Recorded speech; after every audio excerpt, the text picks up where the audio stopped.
நான் இப்போ கேஸ் மட்டும் இதுக்கிட்ட வைக்கிறேன். நீங்கள் வேல்யூஸ் சேஞ்ச் ஆகுறது பார்க்கலாம். ஓகே, வேல்யூ வந்து 600 கிராஸ் ஆனதுமே இதை வந்துட்டு சவுண்ட் பீப் கொடுக்க ஆரம்பிச்சிருச்சு. வணக்கம் மக்களே, welcome back to Arun Roshan tech. நான் உங்கள் அருண். நம்ம இந்த ஐஓடி சீரிஸில் நிறைய சென்சார்ஸ் பார்த்துட்டு இருக்கோம், நிறைய சென்சார்ஸ் பார்க்க போகிறோம். அண்ட் அந்த லிஸ்ட்டில் ஆல்ரெடி நம்ம ஒரு கேஸ் சென்சார் பிளேலிஸ்ட்னே தனியாக ஒன்று கிரியேட் பண்ணுற அளவுக்கு சென்சார்ஸ் பற்றி பார்த்துட்டு இருக்கோம். லாஸ்ட் வீடியோவில் நம்ம பார்த்த சென்சார் வந்து MQ6 அந்த சென்சார் பற்றி பார்த்தோம். அண்ட் இந்த வீடியோவில் நம்ம பார்க்க போகிற சென்சார் 135. அண்ட் இந்த 135 சென்சார் வந்து ஏர் குவாலிட்டி செக்கிங் சென்சார். அதாவது பொதுவாக இந்த சென்சாரை நீங்கள் வந்துட்டு கேஸ் டிடெக்ஷன் மாதிரியான ப்ராஜெக்டில் வந்து பார்த்துருப்பீங்க. இந்த சென்சார் வந்து ஸ்பெசிஃபிக்காக அமோனியா, கார்பன் டை ஆக்சைடு அந்த மாதிரியான கேஸஸ்க்கு வந்து அதிகமாக ரியாக்ட் பண்ணும். அண்ட் பொதுவாக கேஸ் டிடெக்ஷன் ப்ராஜெக்ட்ஸில் இது மாதிரி பார்த்துருப்பீங்க. ஆல்மோஸ்ட் எல்லா கேஸ் சென்சார் பற்றி நம்ம கவர் பண்ண போகிறோம். அந்த லிஸ்ட்டில் இது நம்மளுடைய செகண்ட் சென்சார். அண்ட் நம்ம லாஸ்ட் சென்சார் பார்த்த மாதிரி இதுவும் என்விரான்மெண்ட் நடக்கிற ரியாக்ஷன்ஸ் மூலிமா இதோடைய கான்சன்ட்ரேஷனுடைய லெவல் சேஞ்ச் ஆகும். அண்ட் நமக்கு அனலாக் வேல்யூஸ் கிடைக்கும். நம்ம அதுக்கு ஒரு த்ரெஷ்ஹோல்ட் செட் பண்ணி இந்த வேல்யூஸ் தாண்டி போச்சுன்னா நமக்கு அலர்ட் வர மாதிரி நம்ம செட் பண்ணலாம். அண்ட் இதுலேயுமே அந்த மெயினான சென்சார் இருக்குது, லைக் அந்த கான்சன்ட்ரேஷன் ரியாக்ஷன் நடக்க செக் பண்ணுறதுக்கான சென்சார். அண்ட் பின்னாடி ஒரு பொட்டன்ஷியோமீட்டர் இருக்குது. இது அட்ஜஸ்ட் பண்ணுறது மூலிமா சென்சிட்டிவிட்டி நம்ம அட்ஜஸ்ட் பண்ணிக்கலாம். And power LED and and direct ஆனால் சேஞ்ச் ஆகிற எல்இடி இது 2 இருக்குது. அண்ட் இது இல்லாமல் 4 பின் அவுட்ஸ் இருக்குது. இதுக்கும் சேம் அதே பின் அவுட்ஸ், எல்லா கேஸ் சென்சாருக்கும் ஆல்மோஸ்ட் ஒரே பின் அவுட்ஸ் தான் இருக்கும். விசிசி, கிரவுண்ட், டிஜிட்டல் பின், அனலாக் பின், இந்த 4 பின் இருக்குது. அண்ட் நான் லாஸ்ட் வீடியோலேயே இதை பற்றி நிறைய எக்ஸ்பிளைன் பண்ணியிருப்பேன், இந்த மாதிரி சென்சார்ஸ் பற்றி. அதை பார்க்காதவங்க செக் பண்ணி பார்த்துட்டு வந்துடுங்க. அண்ட் இந்த வீடியோலையும் நம்ம லாஸ்ட் வீடியோவில் பண்ண மாதிரி ஒரு சின்ன மினி ப்ராஜெக்ட் இதை வச்சு நம்ம பண்ண போகிறோம். அந்த MQ6 பதிலாக இந்த MQ135 கனெக்ட் பண்ணி ஒரு OLED டிஸ்பிளே எல்லாம் வச்சு லாஸ்ட் டைம் நம்ம பண்ண மாதிரி இந்த வாட்டியும் ஒரு பஸர் சவுண்டும் வர மாதிரி நம்ம பண்ண போகிறோம். அண்ட் இதுக்கு நான் யூஸ் பண்ண போகிறது லாஸ்ட் டைம் நம்ம கனெக்ட் பண்ணி வச்சுருக்க சேம் செட்டப்பே யூஸ் பண்ண போகிறேன். ஏன்னா அதுவும் இதுவும் ஆல்மோஸ்ட் ஒன்று தான். நீங்கள் சென்சார் மட்டும் தான் சேஞ்ச் பண்ண போகிறீங்க, எல்லாமே ஒன்று தான், கோட் சேஞ்ச் ஆகும். மற்றபடி ஆல்மோஸ்ட் எல்லாம் சேம் ப்ராஜெக்ட்ஸ் தான். அண்ட் இதை நான் எப்படி பண்ணுறதுன்னு ஸ்டெப் பை ஸ்டெப் காட்டுறேன். அண்ட் இதோடைய ஃபுல் செட்டப் எப்படி பண்ணணுன்றதை பார்க்குறதுக்கு நீங்கள் லாஸ்ட் வீடியோ போய் செக் பண்ணி பாருங்கள். ஏன்னா அதே செட்டப் தான், அதே கான்செப்ட் தான், எதுவுமே நம்ம சேஞ்ச் பண்ண போகிறோம் இல்லை, எக்ஸப்ட் இந்த சென்சார் எடுத்துகிட்டு நம்ம இந்த சென்சார் ஆட் பண்ண போகிறோம். அண்ட் இந்த OLED டிஸ்பிளே பற்றி தெரிஞ்சுக்க அண்ட் இந்த பஸர் எப்படி கனெக்ட் பண்ணுறது இதெல்லாம் பற்றி நம்ம ஆல்ரெடி டெடிக்கேட்டடாக ஒரு வீடியோஸ் போட்டிருக்கோம். அந்த வீடியோஸ் பார்க்காதவங்க போய்ட்டு அந்த வீடியோஸ் செக் பண்ணி பாருங்கள். இந்த வீடியோ வந்து இதோடைய ஷார்ட் வீடியோ தான். ஏன்னா லாஸ்ட் டைம் பண்ண அதே ப்ராஜெக்ட் தான், ஒரு சென்சார் மட்டும் தான் சேஞ்ச் பண்ண போகிறதுனால நான் புதுசாக செட்டப் கிரியேட் பண்ணல. இப்போ வாங்க இது எப்படி கனெக்ட் பண்ணுறதுன்னு நான் காட்டுறேன். அண்ட் ஃபர்ஸ்ட் நம்ம இந்த பழைய சென்சார் ரிமூவ் பண்ணிடலாம். MQ6 ரிமூவ் பண்ணிடலாம். ரிமூவ் பண்ணிவிட்டு இப்போது 135 நம்ம ஆட் பண்ணலாம். அண்ட் இந்த 4 பின்ஸு நம்ம வந்துட்டு முன்னாடியே பார்த்து வச்சுருக்கோம்.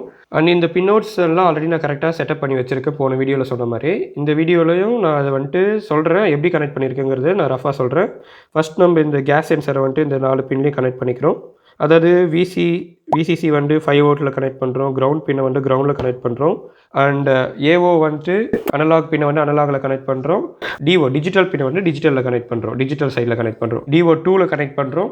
பஸருக்கு வந்து D3. நம்ம மற்ற இந்த OLED டிஸ்பிளேக்கு வந்து 4 பின்ஸ் இருக்கும். அதே மாதிரி பவர், கிரவுண்டுன்னு 2 இருக்குது. ப்ளஸ் SCL, SDAன்னு 2 இருக்கும். இந்த SCL, SDA வந்து நம்ம A4 அண்ட் A5ல கனெக்ட் பண்ணுறோம்.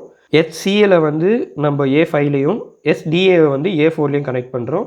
அண்ட் இப்போ இந்த ப்ராஜெக்டை வந்துட்டு நம்ம ரன் பண்ணி காட்டுறேன். அண்ட் ஃபஸ்ட் நம்ம இதுக்கு லேப்டாப்பில் வந்து பென்ட்ரைவ் போர்ட்டில் இந்த Arduino கனெக்ட் பண்ணிக்கிறோம். அண்ட் நம்ம போன வாட்டி பண்ண அதே டிஸ்பிளே வருது. நம்ம த்ரெஷ்ஹோல்டு வேல்யூ போன வாட்டி 500ன்னு வச்சுருந்தோம். அது இந்த வாட்டி கனெக்ட் பண்ணும்போது டேரெக்டாக கனெக்ட் ஆகிட்டதுனால பழைய கோடோடைய இதையே நமக்கு எடுத்துருச்சு. அதனால பஸ்ஸர் சவுண்ட் அடிச்சிச்சு. இப்போ வந்து நம்ம 600ன்னு மாற்றி நம்ம அப்லோட் பண்ணியிருக்கோம்.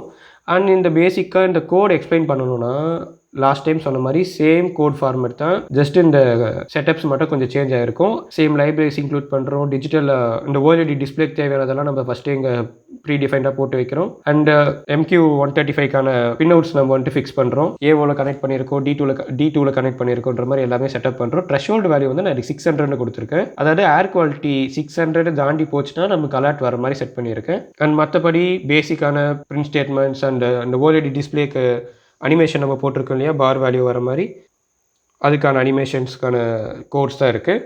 அண்ட் இந்த கோடை வந்து நான் என்னோடய GitHubல அப்லோட் பண்ணியிருக்கேன். வேணுங்கிறவங்க GitHub செக் பண்ணி பார்த்து எடுத்துக்கோங்க. இந்த ப்ராஜெக்ட் நீங்கள் ட்ரை பண்ண போகிறீங்கன்னா உங்களுக்கு அது யூஸ் ஆகும். அண்ட் ஒன்ஸ் அகேன் திருப்பி நான் எப்படி அப்லோட் பண்ணுறதுன்ற மாதிரி காட்டுறேன். Arduino board first Arduino UNO board select பண்ணிவிட்டு நீங்கள் எந்த காம் சூஸ் பண்ணியிருக்கீங்களோ, லைக் பென்ட்ரைவ் போர்ட் என்ன பென்ட்ரைவ் போர்ட் காம் நம்பர் காட்டுதோ அந்த காம் நம்பர் செலக்ட் பண்ணிவிட்டு இந்த ஆரோ கிளிக் பண்ணிங்கன்னா அப்லோட் ஆயிரும். ஒன்ஸ் அப்லோட் ஆகிட்ட உடனே நீங்கள் சீரியல் மானிட்டர் பார்த்தீங்கன்னா அங்கேயே அவுட்புட் காட்டும், நமக்கு இந்த டிஸ்பிளேல காட்டுற அவுட்புட் அங்கேயும் ரன் ஆகிட்ருக்கும். அண்ட் இப்போ ஏர் குவாலிட்டி வந்து நார்மலாக இருக்குது. இதை நம்ம டெஸ்ட் பண்ணுறதுக்காக இந்த லைட்ரு யூஸ் பண்ணுறோம்.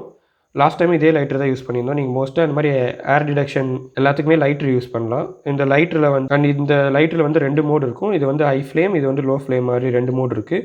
நீங்கள் லோ ஃப்ளேமில் வச்சுட்டு இது ஊதி அணைச்சிட்ட பிறகு இதுலேருந்து கேஸ் மட்டும்தான் வெளியே வரும். நீங்கள் அந்த கேஸை வந்து டெஸ்ட் பண்ணி யூஸ் பண்ணிக்கலாம். ஓகே, இப்போ கேஸ் வருது. நான் இப்போ கேஸ் மட்டும் இதுக்கிட்ட வைக்கிறேன். நீங்கள் வேல்யூஸ் சேஞ்ச் ஆகுறது பார்க்கலாம். ஓகே, வேல்யூ வந்து 600 கிராஸ் ஆனதுமே இதை வந்துட்டு சவுண்ட் பீப் கொடுக்க ஆரம்பிச்சிருச்சு. பஸ்ஸர் சவுண்ட் வர ஆரம்பிச்சிருச்சு. இப்போ வேல்யூஸ் சேஞ்ச் ஆகிறத நீங்கள் பார்க்கலாம்.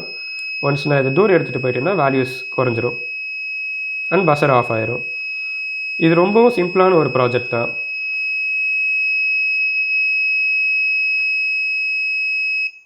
ஓகே, திருப்பி 600 கீழே வந்துருச்சு. அதனால் பஸ்ஸர் ஆஃப் ஆயிருச்சு. இது உங்களுக்கு த்ரெஷோல்டு வேல்யூ என்ன வேணுமோ நீங்கள் அது உங்களுக்கு எவ்வளோ வேணுமோ அது மாதிரி மேனுவலாக சேஞ்ச் பண்ணிக்கலாம். அது ஒன்றும் பிரச்சனை இல்லை. This video sponsored by Robolark. இவங்க எலக்ட்ரானிக்ஸ் அண்ட் ரோபோட்டிக் ப்ராஜெக்ட்ஸ்க்கு தேவையான காம்பனன்ட்ஸை செல் பண்ணுற ஒரு பிராண்ட். இவங்க குவாலிட்டியான ப்ராடக்ட்ஸ் அஃபோர்டபுள் ப்ரைஸில் செல் பண்ணுறாங்க. நீங்கள் இவங்களுடைய வெப்சைட் செக் பண்ணி பார்க்கலாம். அதில் நிறைய காம்பனன்ட்ஸ் லிஸ்ட் பண்ணியிருப்பாங்க. அதில் நீங்கள் 2500க்கு மேலே பர்ச்சேஸ் பண்ணிங்கன்னா ஷிப்பிங் சார்ஜஸ் ஃப்ரீ. அண்ட் இவங்களுடைய ஃபிசிக்கல் ஸ்டோர் விஐடி ஆல்மார்ட் கேட் ஆப்போசிட்டில் இருக்குது. அண்ட் நீங்கள் அங்கே போய் காம்பனன்ட்ஸ் வாங்கினீங்கன்னா இவங்க கிட்ட வாங்குற காம்பனன்ட்ஸ்க்கு அவங்க ஃப்ரீயாகவே சால்டரிங் பண்ணி தருவாங்க. அண்ட் இது மட்டும் இல்லாமல் அவங்க இன்னும் நிறைய ஆஃபர்ஸ் ப்ரொவைட் பண்ணுறாங்க. லைக் இந்த ஸ்க்ரீனில் தெரியிற பின்கோடில் இருந்து நீங்கள் ஆர்டர் பண்ணிங்கன்னா உங்களுக்கு ஷிப்மெண்ட் ஃப்ரீ. அண்ட் இவங்க கிட்ட pickup from local store option இருக்குது. அதை யூஸ் பண்ணிங்கனாலும் ஃப்ரீ ஷிப்மெண்ட் கொடுப்பாங்க. அண்ட் இதெல்லாம் இல்லாமல் நீங்கள் ஒரு விஐடி ஸ்டூடெண்ட்டாக இருந்து நீங்கள் ஆர்டர் பண்ணிங்கன்னா விஐடி ஆல்மார்ட் கேட் கிட்டே உங்களுக்கு ஃப்ரீ டெலிவரியும் பண்ணுவாங்க. அண்ட் அதர் ஆஃபர்ஸ் லைக் நீங்கள் எல்இடி வாங்கும் போது உங்களுக்கு ரெசிஸ்டர் ஃப்ரீயாக தருது. இது மாதிரி நிறைய ஆஃபர்ஸ் வச்சிருக்காங்க. லிங்க் நான் டிஸ்கிரிப்ஷனில் தரேன், வேணும்னா செக் பண்ணி பாருங்கள். இது வந்துட்டு ரொம்பவும் சிம்பிளான ஒரு ப்ராஜெக்ட் தான். இது மாதிரி ஒன்றும் நமக்கு நிறைய கேஸ் சென்சார்ஸ் இருக்குது. லைக் ஆல்கஹால் சென்சார் இருக்குது. அது மாதிரி இன்னும் நிறைய சென்சார்ஸ் இருக்குது. நம்ம அது எல்லாமே எக்ஸ்ப்ளோர் பண்ணி பார்க்க தான் போகிறோம். அண்ட் இந்த மாதிரி இன்னும் நிறைய வீடியோஸ் பார்க்குறதுக்கு சப்ஸ்கிரைப் பண்ணி நோட்டிஃபிகேஷன் ஆன் பண்ணி வச்சுக்கோங்க. உங்களுக்கு ஏதாவது ஸ்பெசிஃபிக்காக இந்த சென்சார்ஸ் பற்றி பார்க்கணும்னு நினச்சிங்கன்னா கீழே கமெண்ட் பண்ணுங்கள். அண்ட் நம்ம அப்கமிங் வீடியோஸில் பார்க்கலாம். பாய்.